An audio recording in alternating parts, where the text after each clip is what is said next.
Coming to you again with a raw, makeup-free face, just having wet my face this morning, because I do believe it is so important for older women to show their bare naked faces on social media. Now, I know we see women in real life, and that's fine, but social media, sorry, I'm just adjusting. Social media is the environment where it gets toxic because you see people through filters, through a screen already. The fact that you are seeing me through a screen means that my skin is smooth because of the lower resolution. I'm filming on my phone. It's not a professional camera, so you don't see everything. And we need to see real life, real woman, skin texture, no makeup. You can see how the face, and I mean, I'll be on YouTube for a while, I think. You will see how my face changes, and there we go. So I think people can be out of touch with the reality of how people look. And I know it sounds bizarre.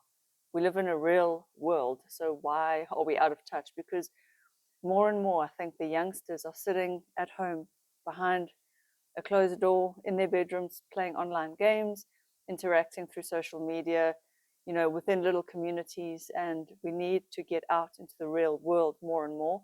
I fully believe you need to take a break from all social media and possibly even a media in total fast or cleanse from your mind. And for me, it's hard to do because this is now becoming my living.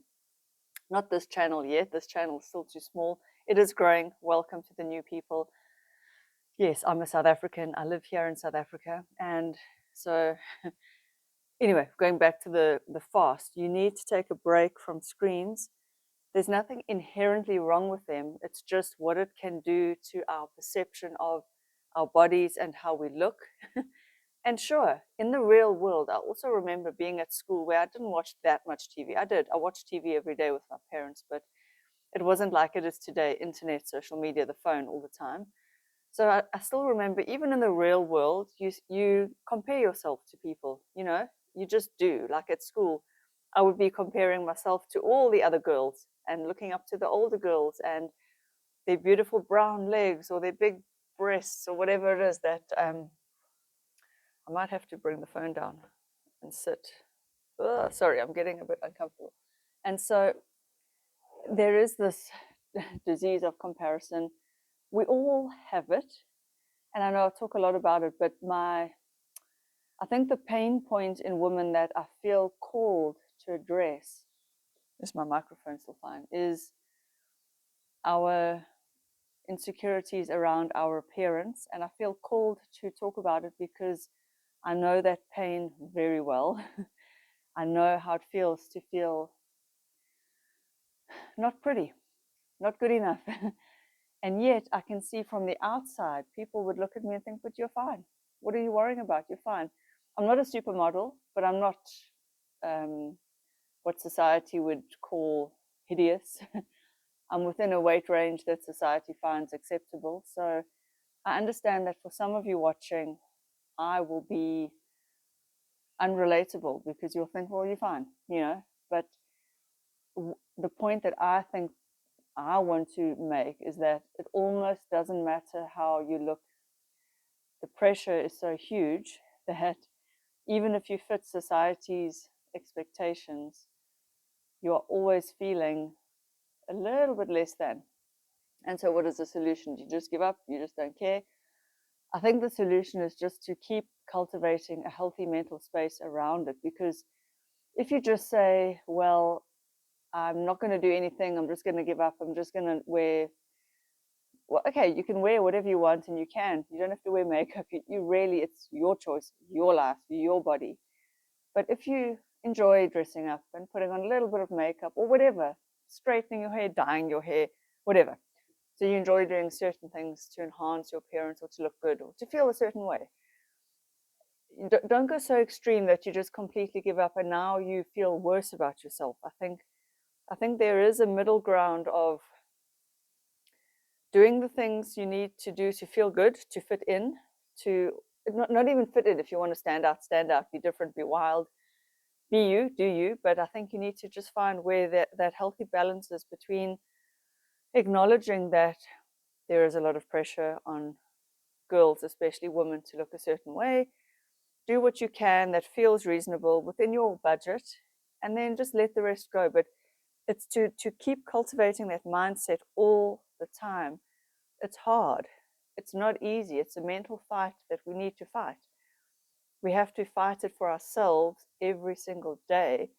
And for me, one of the insecurities, like today, was to do I just record without makeup, sitting in my gown at home? But it's winter, and this is me. This is how I am. I am at home in my gown, and I want to talk to you guys. And so the other insecurity is over time, I get staining in the middle of these two teeth. I don't know why. I think it's the coffee that I drink. And then I'm like, oh, should I record, or must I go to the hygienist and get her to just polish those stains off? You know, all these things that go through our heads. My roots are coming out now, so that's quite grey. That's actually grey. That's not blonde. What else? So again, I want to be the change that I want to see. So I want to see real women being themselves, and in all conditions, made up, outside, inside, all light. That's why I sit right up against the window, and often I will come very close and I'll show you guys. I mean, my skin is not even,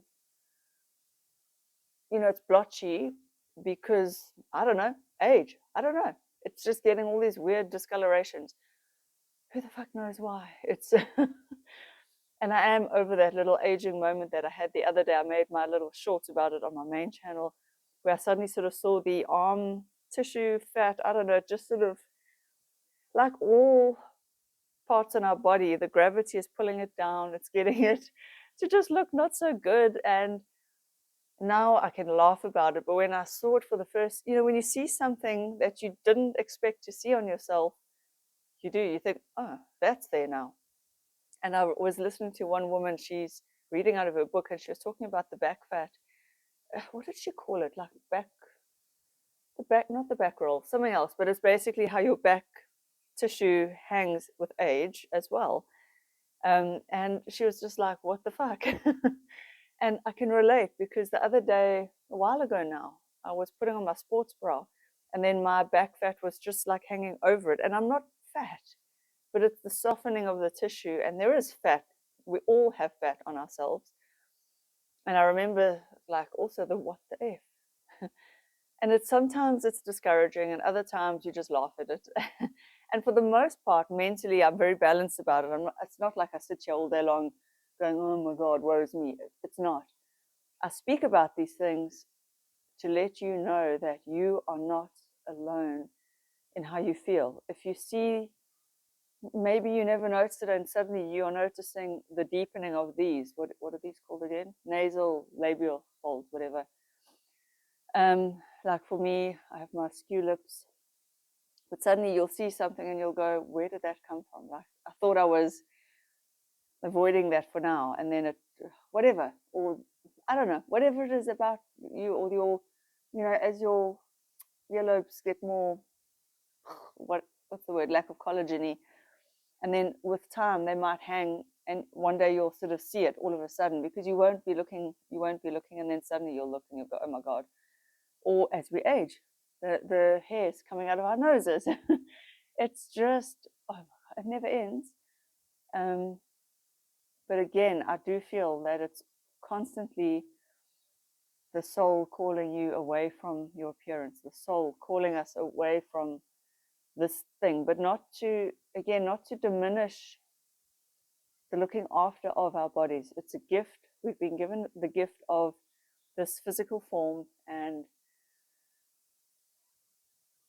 although it's not who we are, it is part of who we are.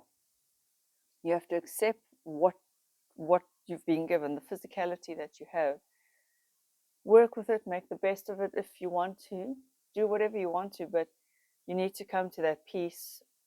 Although, no, do you? I don't even think you have to. You can, one day you can be up, the next day you can be down. I guess what I'm trying to say is it's all okay. For me, it's always a roller coaster.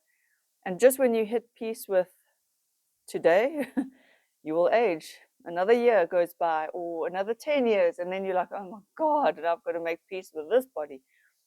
And because it's constantly evolving and changing, it never looks the same. you just have to always make peace. It's always just keep going, oh, that's me now. And then the new version of you comes along with the next decade. And, oh, okay, now we're this, and now we're doing this. That's all I have to say for today. Oh, well, except I was looking at the human Barbie. There was this little interview on YouTube. Her name is Jessica Alves. Look her up. Alves. Oh, now she's done plastic surgery to try and look like what she calls a human Barbie, although there's no Barbie doll that looks like that. Anyway, and you think, how body dysmorphic can a human being be? And yet I understand. I feel not sorry for, but my heart breaks for the internal pain that has led, as a transgender, that has led this person to undergo so many surgeries looking for whatever he, she is looking for. What is the pronoun for transgender? They or she? She, I think, because she's become a she. Sorry if I'm using the wrong pronoun. But your heart breaks, and yet I can relate because I want to change things about myself. And so, how far removed is she from me? Probably, just on the spectrum, she's gone that way. But yeah, I think we all want to change things about ourselves, but we have to also just keep our minds in check the whole time, and realize that, I don't know, there's more to life than all of that. It's so hard to love ourselves in a world hell bent on making appearance so important, especially through all the media that we watch. So again, the solution: get off social media. Don't even watch TV. Try not to.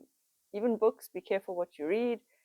Try and do that for a day, 3 days, a week. See if you can go for a whole week without a single screen. It's hard for me because it's my job, but maybe I need to do it as well. Maybe I need to take a day or 2 or 3. Don't record anything, don't look at anything, only books and journaling, or something like wild. I don't know if I can do that. Maybe it's a challenge. Maybe I should. I'll see if I can. Anyway, I love you guys all, and I will see you in the next one.